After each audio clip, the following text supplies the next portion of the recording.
Paris, the city of love.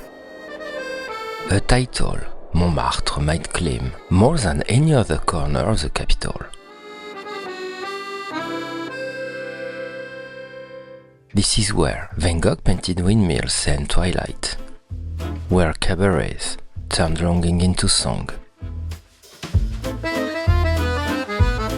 where the steepest streets still pull couples upward, breathless.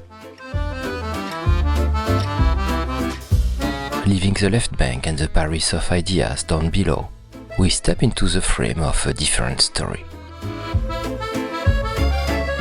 Today, we discover Montmartre, perhaps the most filmed neighborhood in Paris. A mythical setting of cinema, from Amélie to Midnight in Paris, from the steps of the Sacré-Cœur in John Wick, to the fantasized cancan of Moulin Rouge, inspired by the iconic cabaret of the Butte. But beyond the screen, a village remains. Steep streets, narrow staircases, a slower pace. A village clinging to the hill long before becoming an icon. Here, Paris changes its rhythm. Perspectives tighten. The city turns more vertical, more intimate as well. From the Rue du Mont-Saint-Denis to the slopes of Rue Lepic, from the vineyards of Montmartre to its discreet squares. We follow a simple thread: walk, observe, feel. Montmartre is not just a backdrop. It's a lived-in neighborhood, crossed daily, sometimes contradictory, between the silence of the heights and the lights of the Moulin Rouge.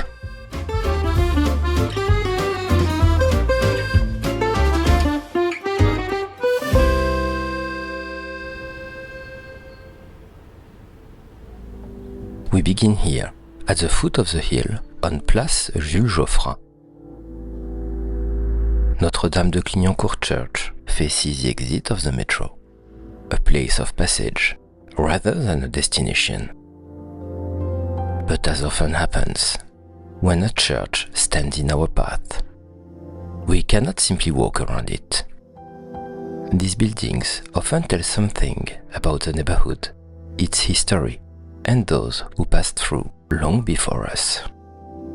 Here, it marks the northern entrance to Montmartre, far from the familiar images of the Butte. Because Montmartre doesn't begin with the Sacré-Cœur. It begins lower down, in a lively working-class district, structured around a functional church, designed for local residents. Inside, the light is soft, filtered through tall stained glass windows. The spaces are open and well defined, without unnecessary decoration. A 19th century architecture conceived to accommodate a rapidly growing population. The visit is brief, but enough to remind us that Montmartre doesn't start at the top of the hill. It's already announced here, in a neighborhood church, before the narrow streets, before the viewpoints, before the symbols.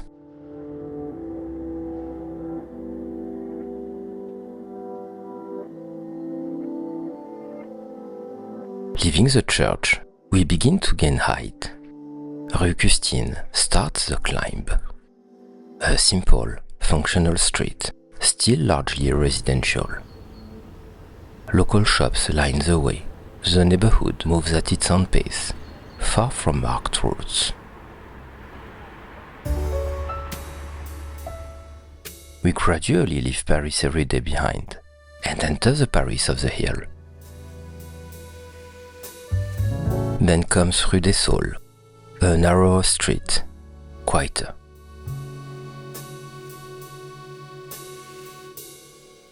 Steps naturally slow.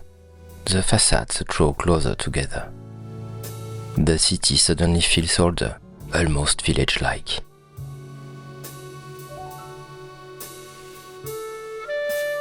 Here, Montmartre changes its face. The climb is no longer only physical, it becomes a transition. It's through these discreet streets that the hill reveals itself, before the familiar images, before the emblematic places. Right next to it stands the Lapin à Gilles, an old cabaret, rooted here for more than a century. A place of songs and shared drinks, where the spirit of Montmartre long found a refuge. Just a few steps away, behind the walls, the Clos Montrmartre still breathes. The most famous vineyard in Paris. Discreet, almost invisible, it produces around 2,000 bottles a year. At the end of Rue des Saules, it appears almost without transition. La Maison Rose, a street corner that has become one of the most recognizable images of Montmartre. The house was painted by Maurice Utrillo, a painter born in Montmartre, known for depicting the neighborhood streets and facades as he saw them in everyday life. Originally, it was a discreet place, now widely photographed. Passerby stop, cameras rise, the rhythm shifts.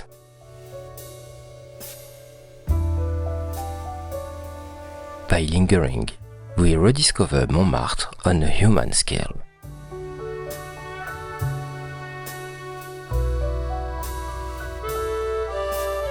It belongs to a fabric of narrow streets, old walls, and short sight lines. A simple place turned into a symbol, a setting placed within a scene that is still very much alive. We continue along Rue Custines. 19th century stone residential buildings line the street. Typical Montmartre architecture, home to historic sites such as the Musée de Montmartre.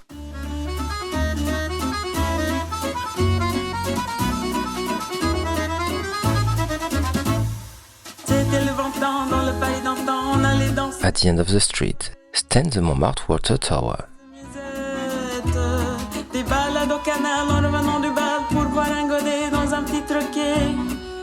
On our left rises the Mont-Cenis staircase, one of the steepest on the Butte, with its 81 steps leading up to Rue Custines, spread across several flights.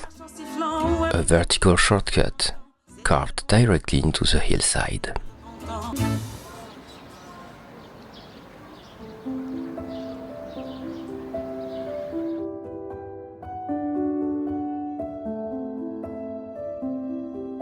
We arrive at Saint-Pierre de Montmartre church. The church stands on Merovingian remains, consecrated in the 6th century, rebuilt in the 12th. The exterior features an 18th century classical facade applied over the earlier Romanesque wall, with ancient columns visible behind the entrance. It's one of the oldest churches in Paris, long before the Sacré-Cœur, long before the Montmartre we know today. Built on the remains of an ancient place of worship, it predates by several centuries the Sacré-Cœur Basilica that now dominates the hill. Romanesque vaults bear the marks of time, sculpted capitals worn by centuries. Stained glass windows filter a soft, uneven light.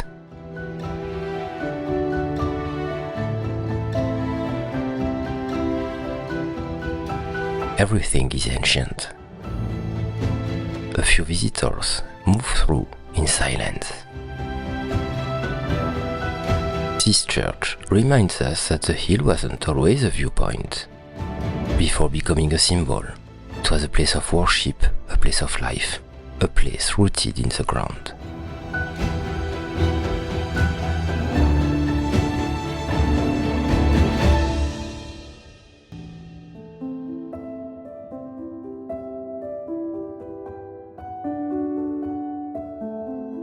Just a few steps from Saint-Pierre church, we arrive at Place du Tertre.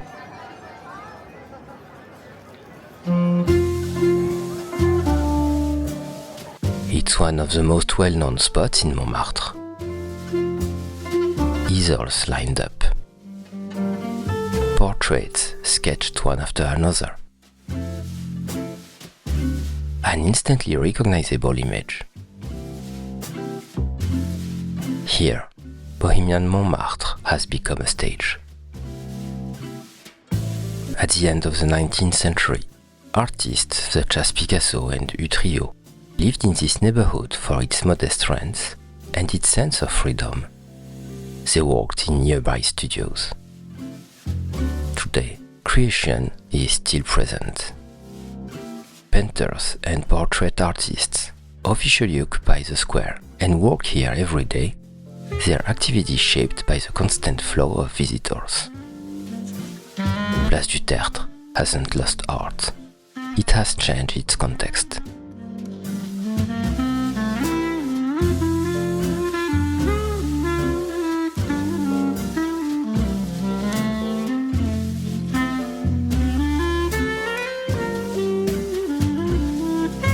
Just behind it, Place du Calvaire, an almost unexpected space, discreet, set back from the flow. Here, the gaze doesn't turn toward the city.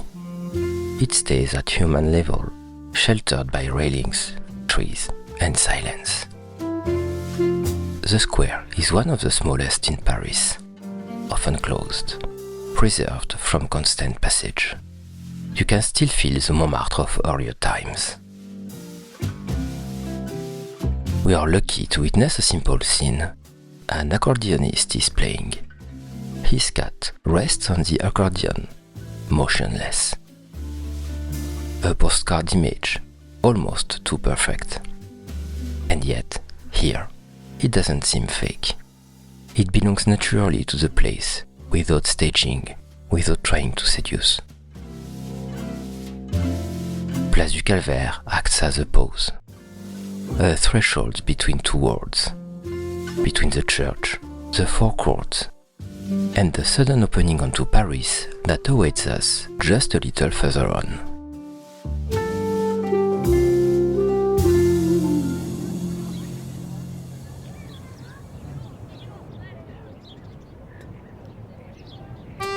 As we reach the hilltop, the atmosphere changes once again.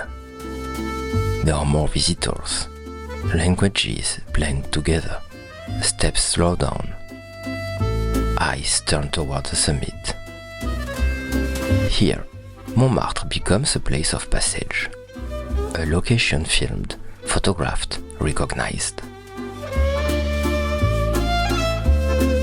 Several film scenes were shot here, notably in 3 Days to Kill. You can recognize the Montmartre Hill during a sequence in which the character played by Kevin Costner carries the bike of his daughter just below the Basilica. We stop. We gaze settles. At the foot of the Sacré-Cœur, the hill opens onto a wide green space where people sit on the steps, lie on the grass, and watch the city. A place shared by passing visitors and local residents.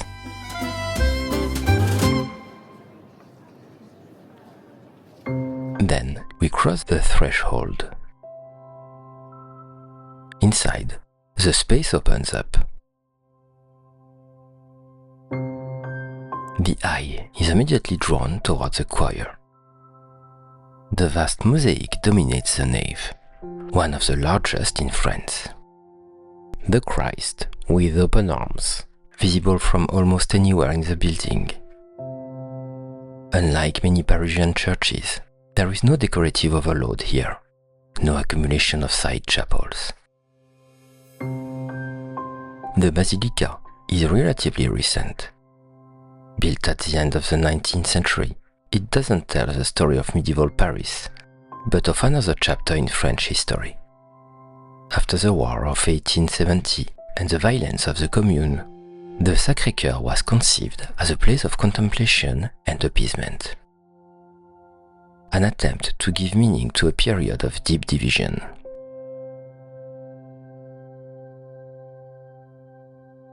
Its location here isn't incidental. The Montmartre Hill has long been a symbolic place, a high point, a site of worship long before the current Basilica. The contrast with Saint-Pierre Church is immediate. Where Saint-Pierre speaks of age and continuity, the Sacré-Cœur asserts a will, a message, a presence. Two buildings, two eras, two intentions.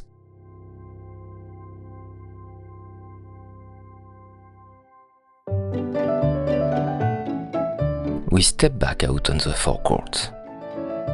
In front of us, Paris opens up, an immense panorama. Visitors stop, phones rise. The city becomes an image. The Sacré-Cœur marks a culminating point, a visual summit.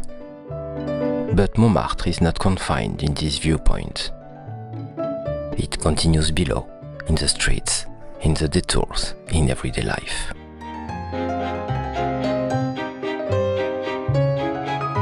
Leaving the forecourt, we descend along the Rue Norvins, a place of transition between the viewpoint and everyday life. We stop before a familiar figure, le Passe-muraille, the man who walks through walls.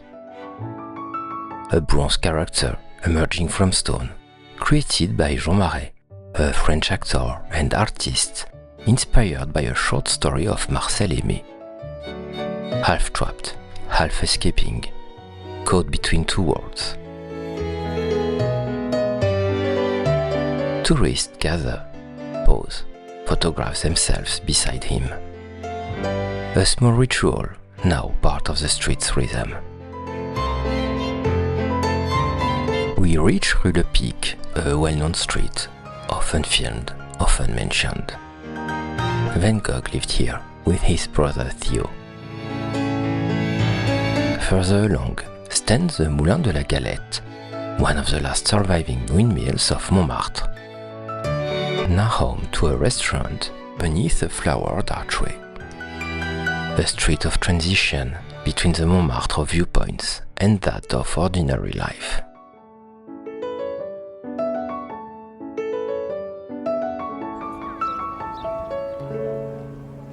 From Rue Lepic, before reaching Rue des Abesses, we take a short detour via Rue Foyatier. It's 222 steps leading up to the Sacré-Cœur, immortalized in the final scene of John Wick 4.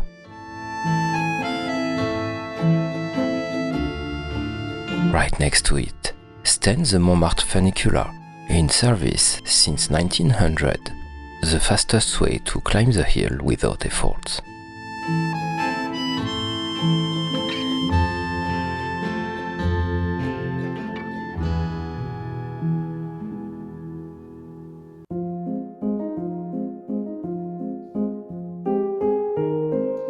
Arriving at Place des Abesses, we pass through Square Jean-Rictus.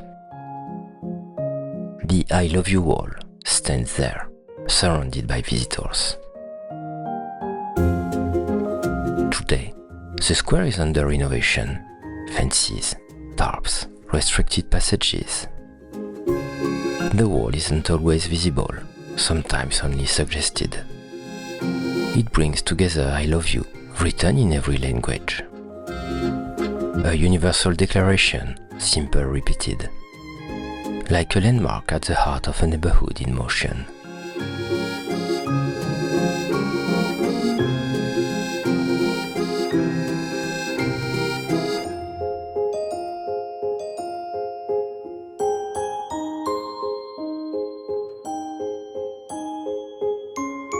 Boulevard de Clichy tells another story of Montmartre. Here, at the end of the 19th century, the Pigalle district forged a sultry reputation. Cabarets, café concerts, brothels, a Paris of the night, of excess, of transgression, place where people came to seek what the city didn't openly accept elsewhere. The Moulin Rouge became one of its symbols. A cabaret born from this effervescence between celebration, provocation, and freedom. Today, the atmosphere has changed. The neighborhood is calmer, more regulated. The signs remain, but the tumult has faded.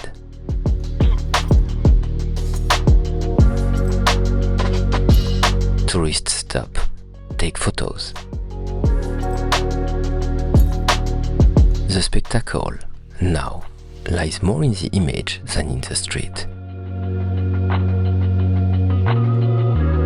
The boulevard keeps its landmarks, but it belongs to another time. Here, Montmartre reaches its most contrasting point, between the memory of a nocturnal Paris and a contemporary reality, quieter, more observed.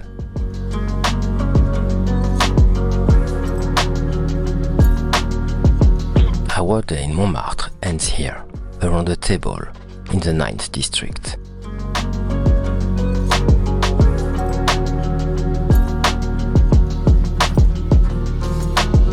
In the next film, we will head into the heart of the city to discover an older Paris, that one that shaped the city, the one that laid the foundations, the Paris of squares, axes, and palaces. A founding Paris where history is written in stone. A day in the historic center and the royal heart of Paris to understand how the city was built. See you soon for new discoveries.